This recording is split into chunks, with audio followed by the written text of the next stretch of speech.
Hi, this is Greg Standen, and thank you for tuning in to the NDIS Marketing Podcast.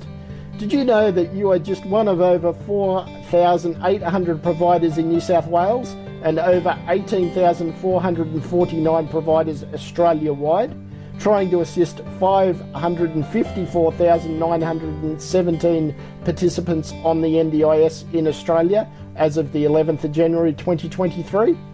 This podcast aims to uncover some of the obstacles NDIS providers and participants face when looking for carers to provide the care that participants require. We will also look at some of the ways that NDIS service providers can better market themselves to the NDIS community.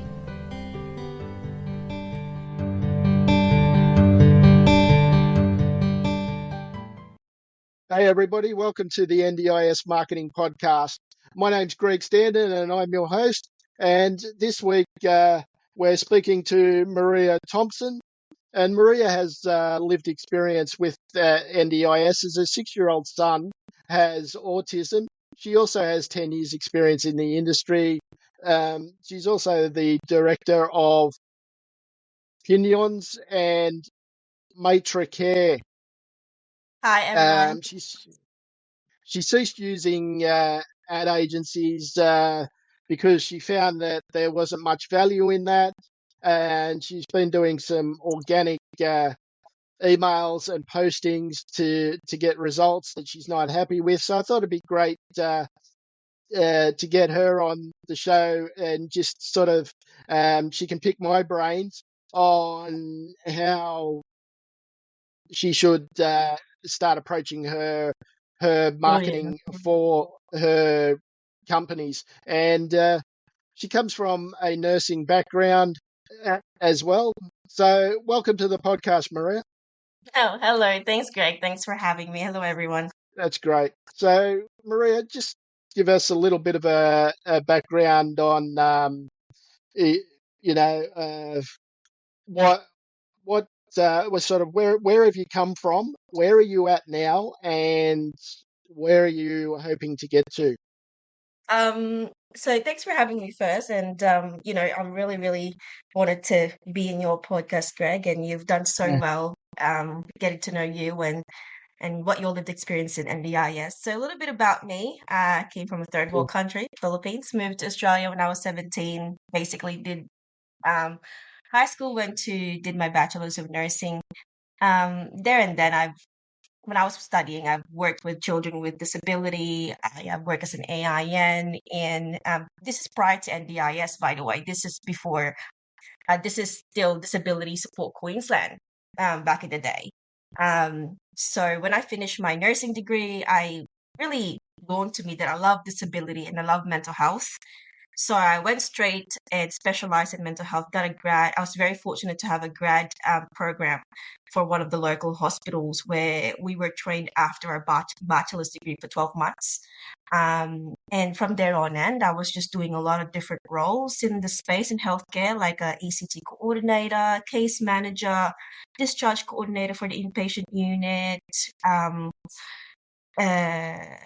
What else? I did also facilitation for registered nurses that are just freshly graduated and getting into mental health. So I feel like that journey really got me into really put a lot of skills in my toolbox on where I am now, and really helped me navigate prior to NDIS and what the landscape looks like from an Eagle point of view, Oh yeah, most definitely. It seems like you've got an absolute wealth of experience. So where are you? That's where you've come from. Where are you now in terms of the business or businesses? Well, looking very new. I always say this to a lot of people that I hear, Greg. I'm in NDIS, a lot of people here don't have a lot of business background. Um, they kind of, some people that are like very new, they have a client before they have a business, which is not a very good way to start. I see you laughing because, I laugh because I've been there and done that. yeah. So it's like putting the apple before the horse before the cart. Correct, definitely. And Mm, the mm, thing is with me, like even I was a nurse, I'm not a business person. Even I know I have to make mm, sure that need to have policies in place because working in the hospital and working in a management point of view, you gotta have something to make you feel, accountable, and you need to be able to track on what you're doing and how you're measuring your outcomes, that type of thing. I know that. Um, yeah. so for me to when I started Matracare came in first. So this is Right.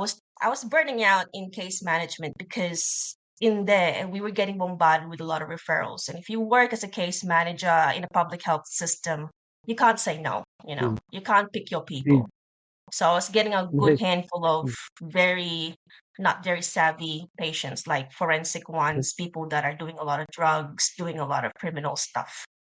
Um, yeah. and it's burning me out because it's not the people that I really want to help. They don't want my help, They don't want Mm, to see me. yeah. I want to help the people that wants my help and need my help. So I Yeah. was burning out and I thought with my self diagnosis, I need to do something that gives me a work from home. And when COVID hit, that really opened up a lot of avenue for a lot of people. Mm, And there and then I started Matracare. I thought, you know what, when I was a case manager, I was talking to a support coordinator who sounds like she was 18 over the phone. And I have a mm, patient who is quite complex. She basically don't have an arm and a leg. Um, and she also have schizophrenia. And basically she was telling me over the phone that what she's doing is way over what she's supposed to do. And she doesn't know how to look after this person. And in my head, I'm like, you're getting paid 100 and something dollars per hour. mm, You sound like you're still in high school. Give it to someone yeah. who can actually look after her. And she said no, Mm, because this person actually have a very good funding, and the organization that she's working with just could not let go of someone who have that much funding.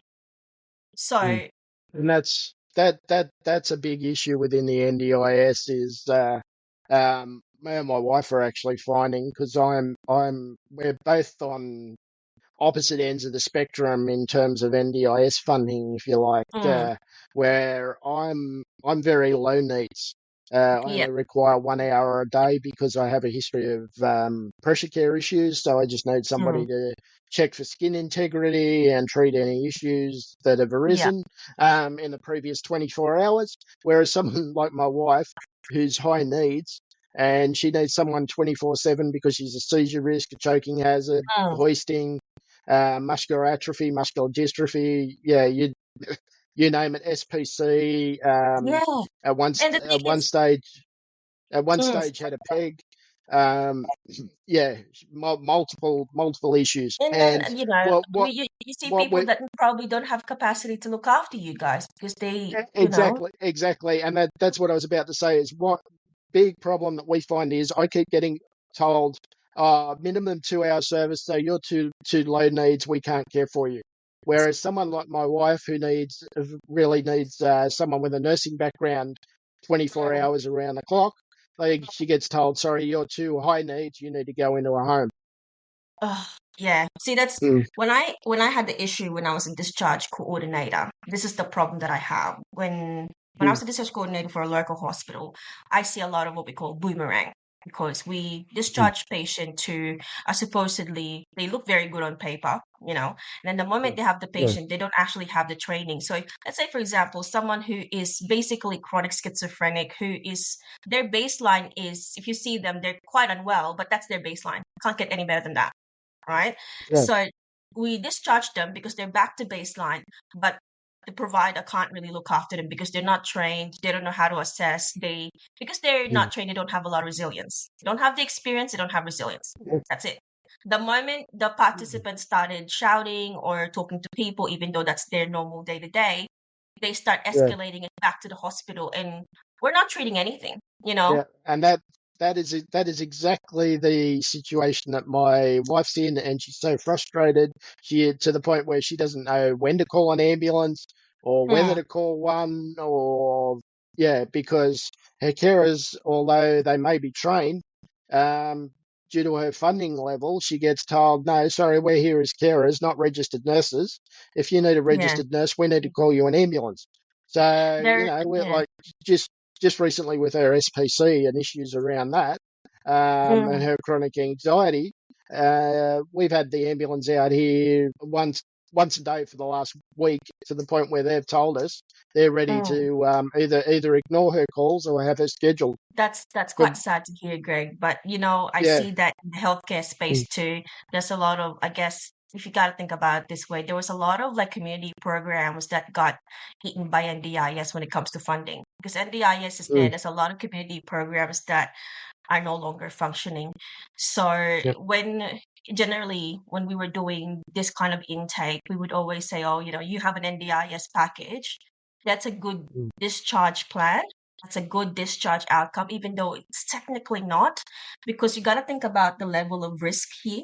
You know, like when we say mm, risk in the hospital inpatient, everyone is risk averse. They don't want to be mm, the person who's holding on to the risks. So if someone mm, comes in, let's say, for example, suicidal, have self-harm mm. issues, if they have an Yeah, NDIS package, it's an easy discharge plan for them, you yeah, know? yeah, and Eh, that's the other issue we come up against is anything to do with New South Wales Health.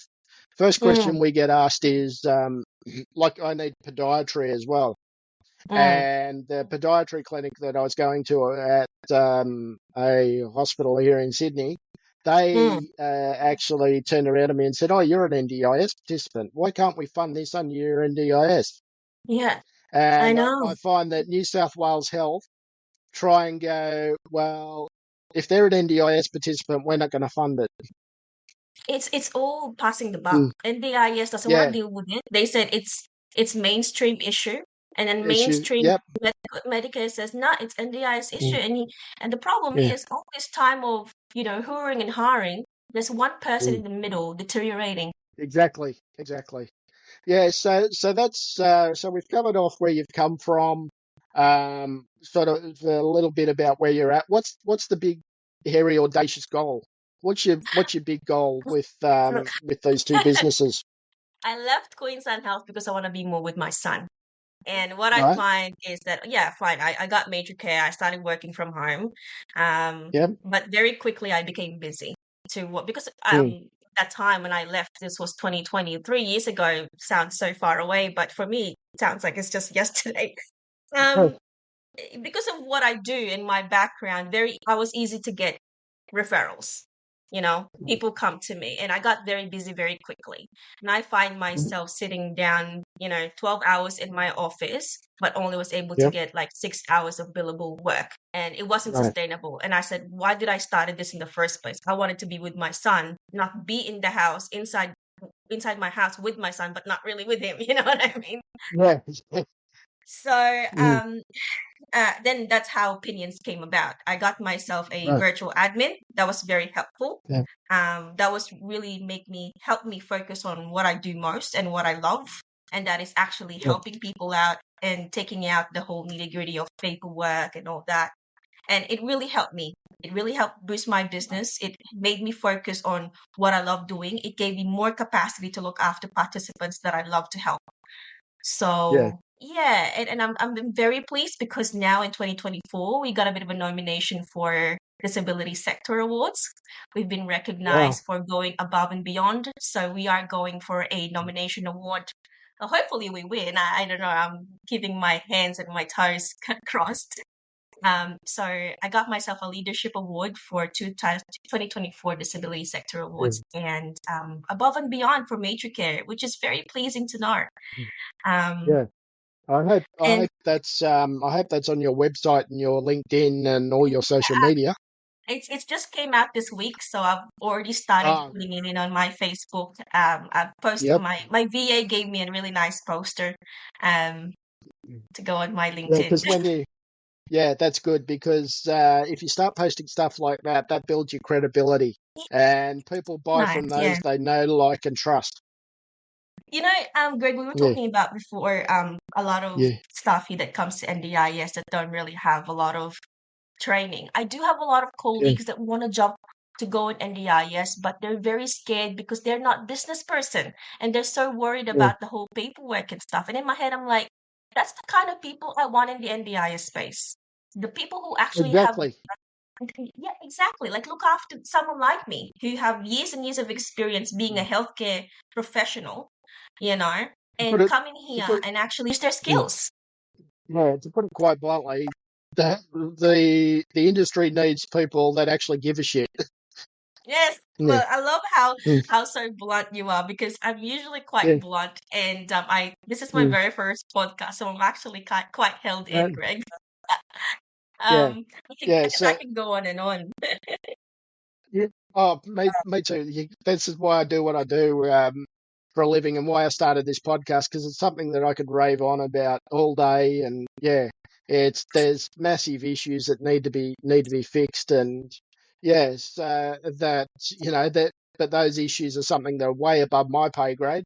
Yeah, Just touch wood that Bill Shorten actually does follow through on his promise and actually implement all the recommendations that came out of the recent review. I feel so sorry for the people with disability who who don't have anyone who would advocate for them, because even now, to a point, to Yeah. get a decent plan from NDIS, Mm. you have to fight for it. Exactly. Yeah.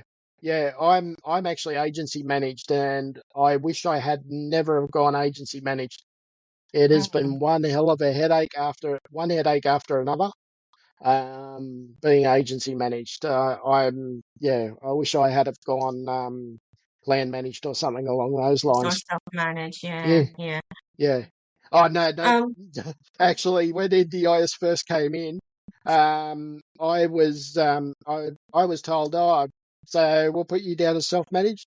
You run a business. You should be fine to be self-managed. I turned around mm, and I said, I run a business, and you want me to be self-managed? No way, not gonna happen. no, I run a and then business. I know what it's like. Because being self-managed is like running a business. correct, yeah, you need to have your Mm, own. It's so much paperwork, and if you can't yeah. even, you know, if you don't have enough spoons for the day to even look after yourself and deal with Yeah. the BS that comes with NDIS, Yes. let Yeah. alone doing the paperwork in the background, Yeah. That's right. That's right. Yeah. So trying to get back on track here. So what's as I was saying, what's the big goal for you and your businesses? Where are you trying to actually get Uh, to? Look, I really want to be able to help more people that are like me, who are, from Mhm. the healthcare background, who wants to actually Yep.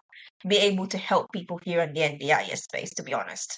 Um, Yep. there's a lot of professionals that are burnt out from the other Yeah. side, who would kill to be able to choose the participants that they want to look after, you know. And I want to be Right. able to do that with Pinionz. And Matracare Yep. is someone that I really like. I don't think I can get go of that.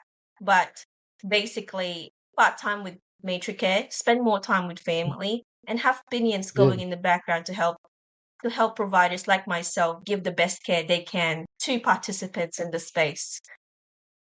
Yep. So when you say helping those with a healthcare background and trying to grow opinions. What does that look like? So, like, If you could wave a magic wand and say 5 years from now, Opinions is going to have how many staff, it's going to have how many offices, it's going to be servicing how many participants, or, yeah, I what's want it to going be to be doing? optimistic. I want to be Yeah. optimistic, Greg. But this year, so Opinion started in September 2023. We started with 10 VAs. We are now up to about 35 VAs all over Australia. So we started, Wow. it was a very quick growth. We found ourselves, initially when we came about, there was only, I think, me and another provider that is all the way in Perth, I think. So there's not very much of us.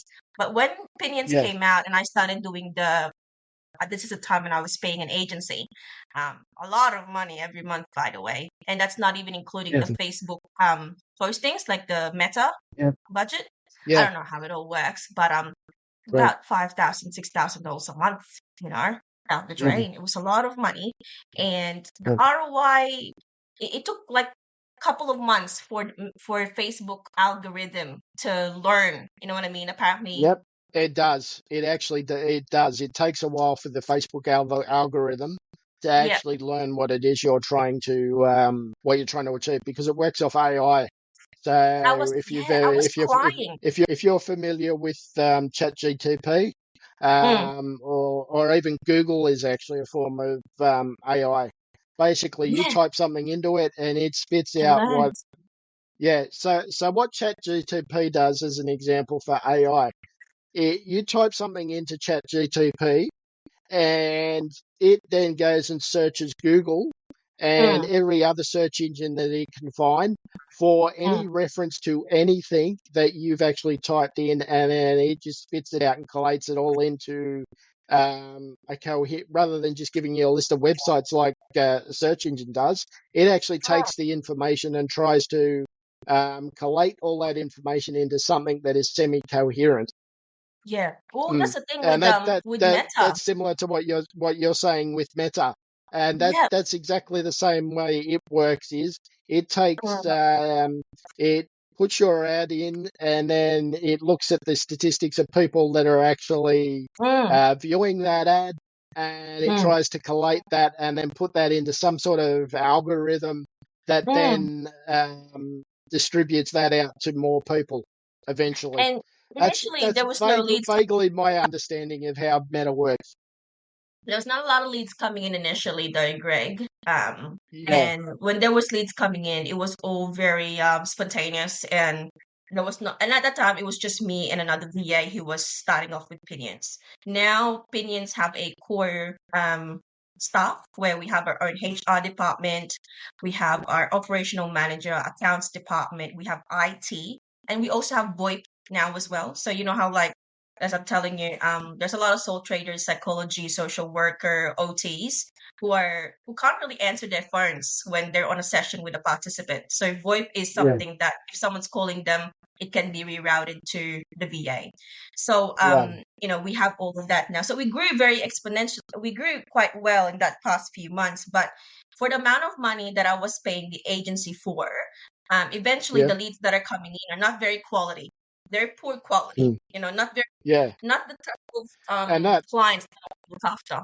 I am so sick and tired of hearing situations where people like yourself who, Mm, no offense, but people like yourself and maybe people that are more from a nursing come to this more from the clinical uh, side of the argument, come into it and they've got zero clue on websites, they've got zero clue on who their target audience is, they've got zero clue on social mm, media, and they hire someone like myself who then they spend thousands and thousands or tens of thousands of dollars and they get no result for it. And yeah, it's so trust frustrating to very. It's a hear lot of stories money. like that. It is, and that's It's a lot why, of money, Greg. Unlike a lot of providers yeah, out there, um, yeah, that's it's why just at me. hassle. I don't have any investors. No, exactly, and that's why at hassle-free marketing we take the approach of, okay, where have you come from? Where are you at now? Where are you trying to get to? What's your budget? And okay, if we implement X, Y, and Z, we will get you there Hmm. within. It might take time, but we'll get you there. Um, and there's various tactics and strategies in which we can use depending on who your target audience is, um, and how you're trying to get your message across, or what Yeah, sort no, of that's message you're very good. trying to get across. Yeah. Because NDI is So very on that, niche. who yeah. So on that, who is your target audience then?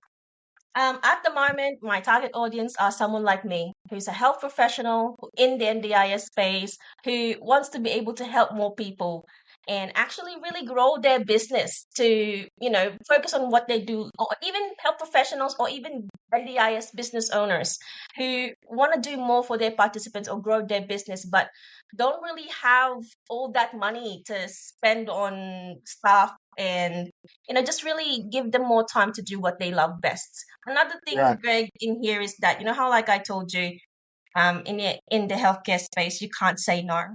Um, Yeah. in here, this is what I love about the NDIS space. I know it's a lot of doom and gloom for a lot of people, and I can Mm. go on about the negatives. But the positive thing in here is that as a health professional, I get to choose who I look after. Um, Yeah. Yeah, I get what you're saying, and that has been true up until now. But they are going to crack down on that. I know. I don't know if you've heard, but actually in the review, part of the review process was that if a participant approaches you and you have the capacity and capability to actually provide the service in which that participant requires, you will not be allowed to refuse that participant. Oh wow. But you know, like That we burn that out is that too. is that is my understanding. Mm, I'm not a lawyer. I'll put my hand yes. up and I'll say I'm far from a lawyer. But my understanding is that part of the review process was that there was too many providers turning around to participants and Mm, saying, and it was all based on the fact of, you've only got 20 grand, whereas we've got somebody who's just approached us that's got 2 million in their plan. yeah, So we're yeah. going to take the participant that's got 2 mil over you because you've only got 20 mil, twenty Mm, thousand. yeah. And that's what they're trying to stop by bringing Right. that in. So yeah, just Yeah. be aware, that Mm, I've heard is coming. mm. It I hasn't think been. if I guess Mm, if I'm gonna have to say yes to everyone, since I get a lot of yeah. referrals because of what I do, what we do, like Mm. then we burn out. Then it's not fair to the Well then, people who I have, exactly, you know? E- exactly, Maria. So do you know the way you get around that is you need to figure out what are and this is why I said, so where have you come from, where are you at now, and where are you trying to get to, because you need to work out what services do you provide and Mm, who can you provide them for. yeah. And you need to niche yourself into a specific area, whether that be geographically, whether that be an Mm, age bracket, whether that mm, be a particular service that you provide. Now, if it's a mm. particular service that you provide, it doesn't mean that you can't provide other services. It just means you specialize in one particular service. Well, Because the Matracare already more, is a niche yeah, because we only take exactly. on psychosocial disability and neurological Right. disability. We don't take any other we don't take physical disability. We only take on psychosocial, mental health diagnosis, Right. and neurodevelopmental, and also ABIs, and that's it, neurological disorders. Yep. So, Great. Yeah, yeah. So that's your niche. And yeah. that's what a lot of providers need to start doing is niching themselves and niching Mm, themselves down that far that, like you've done, you've identified there's a gap in the psychosocial area. mm, mm. And I'm a that's, mental health nurse. That's it. I'm yeah, good at that. yeah, I'm not gonna spend yeah, myself doing other spinal stuff because I'm exactly, not that. Even though I'm a nurse. exactly. Exactly. Yeah, so we've established now that you've got the background in Bachelor of Nursing, the mental health background, and that's why you do what you do. In terms of marketing, though, you've said you've spent a lot of money on meta ads. Is it Yeah. what other tactics are you doing to try and get the word out there about what you do and who So in for? this 2024, Greg, I really valued connections now.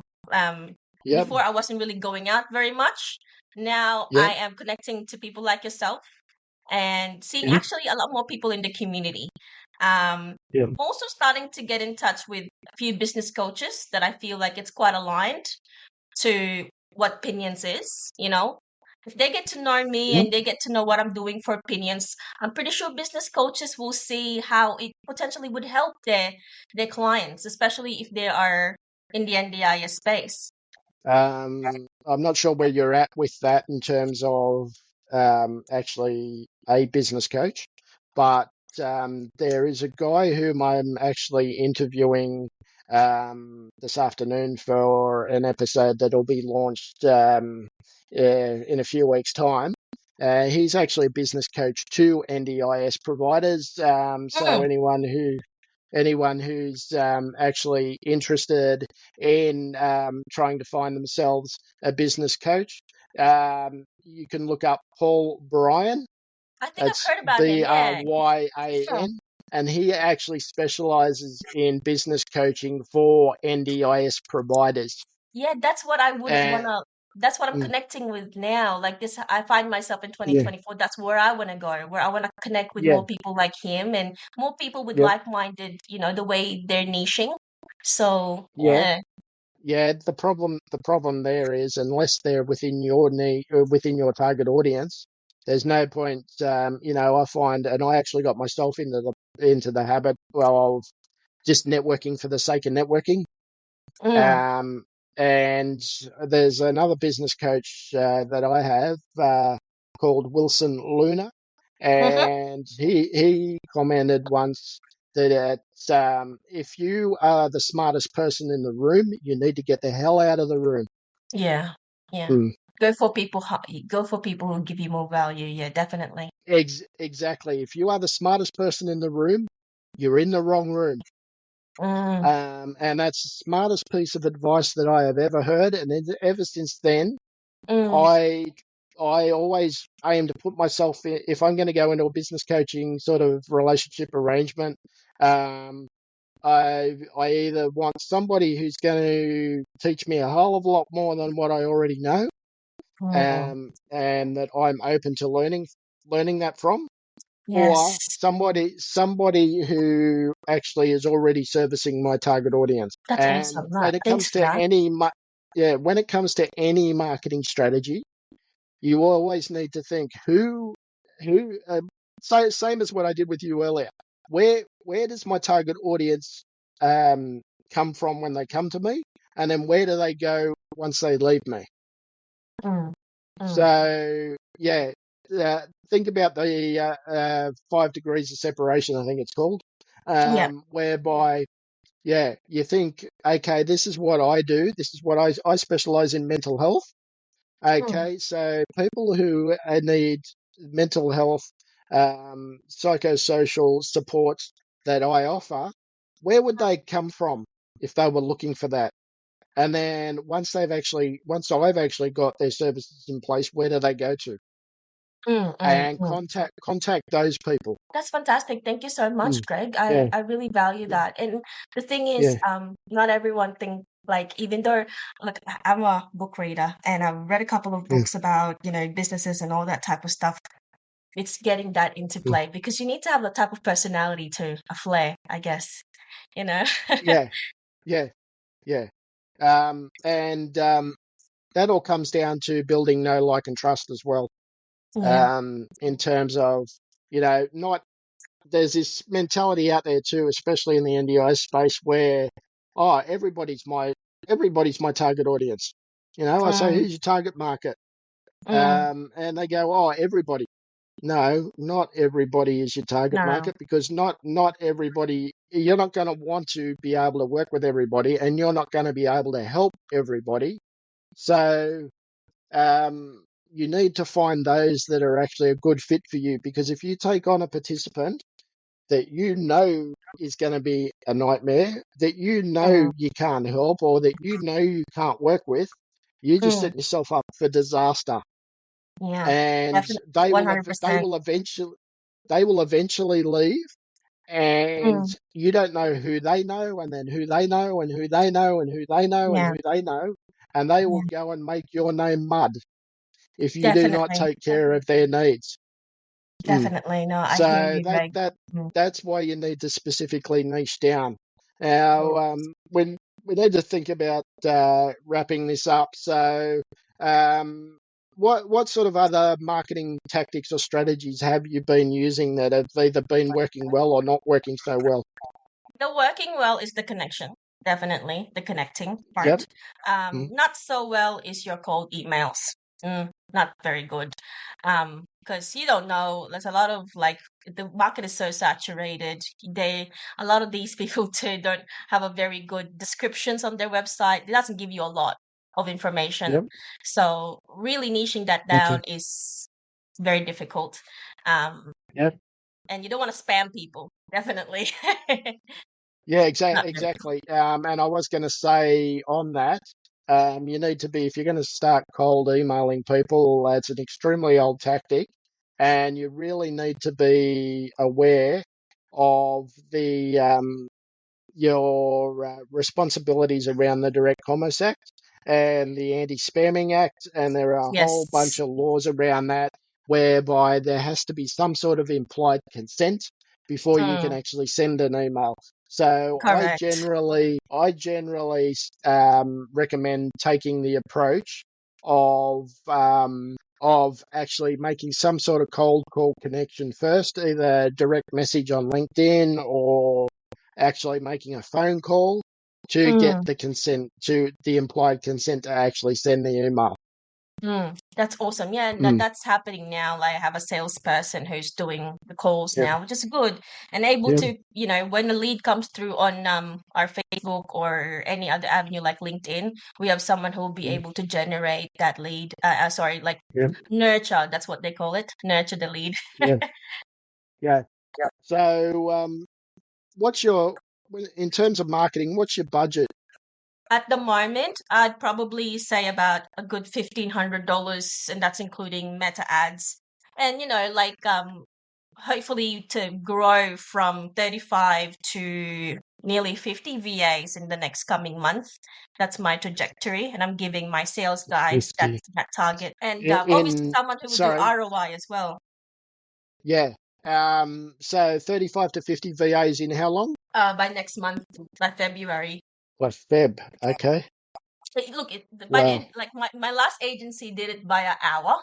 Like they Yep. said 10 full-time VAs Yep. by 6 months, full-time, Yep. right?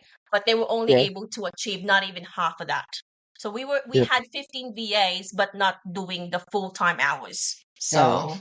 So, is there, what's your tactic, strategy to actually make that happen? Is um there, what sort of marketing tactics and strategies are you going to use to actually make that happen? at the moment, like I mentioned, the cold calling, the connections, nothing really much. We only do Facebook ads over the weekends. Right. Friday, Saturday, Sunday, and then that's it. Whatever Yep. leads we have, we nurture it on Monday, Tuesday, Wednesday, Thursday. Um, Yep.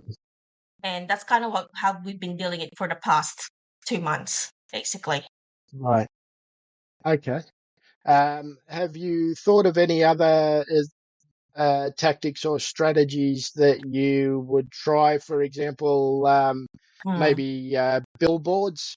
Billboards No, tend to not work. yet.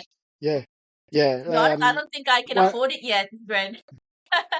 you'd be quite surprised. You can actually set your own budget. It's a digital billboard. There, Yeah, what I'm thinking of is a digital billboard concept where you yeah. got the scrolling ads all the time. You see them at train stations, bus stops, um, in shopping centres, etc.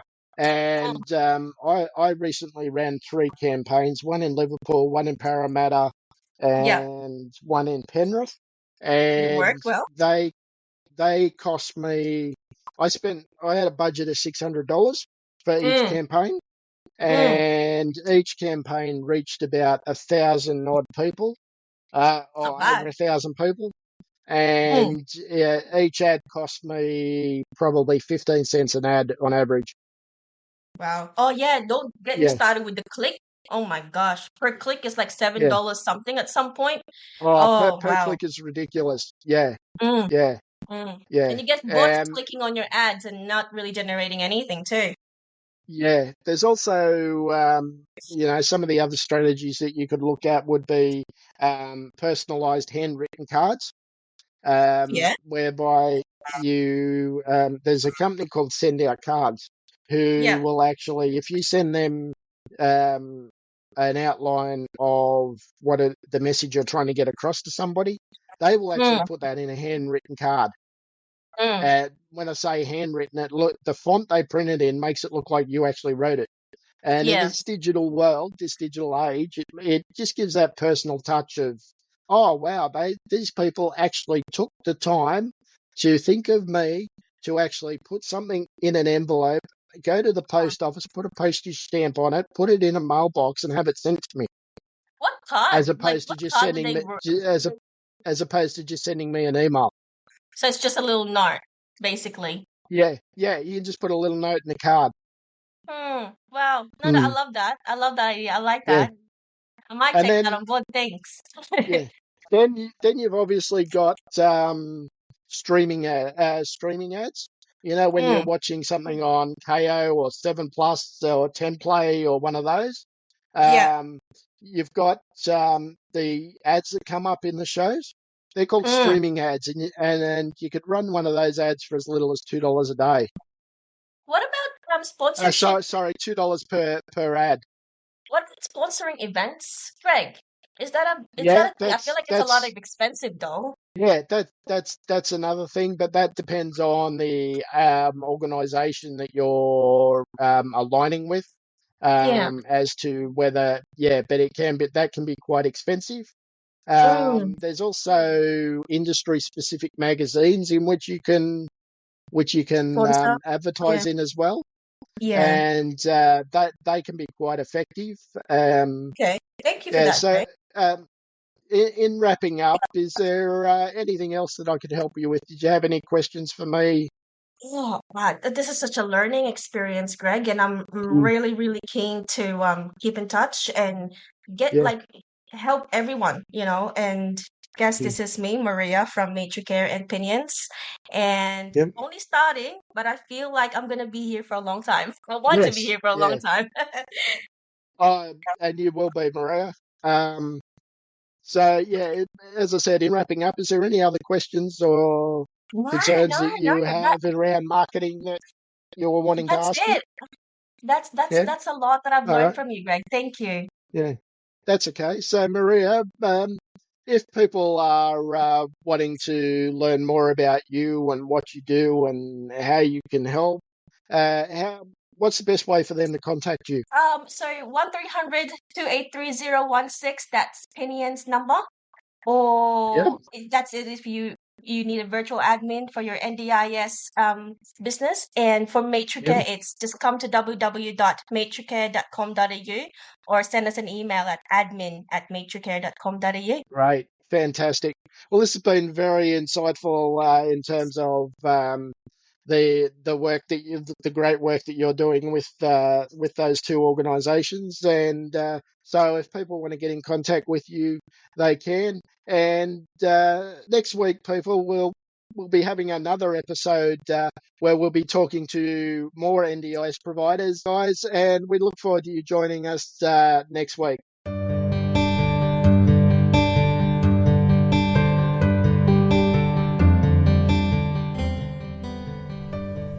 I've thoroughly enjoyed helping NDIS providers identify their target market and help them implement marketing strategies that will grow their business and strengthen the NDIS community as a whole.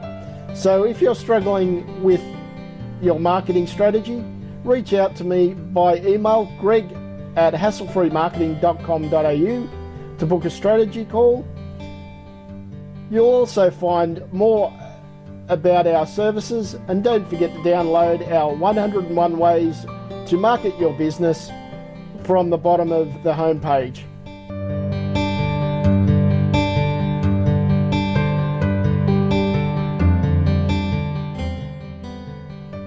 If you'd like to know more about marketing your NDIS business and services to your ideal clients, then head to www.hasslefreemarketing.com.au, where you'll find a bunch of marketing options to suit every budget.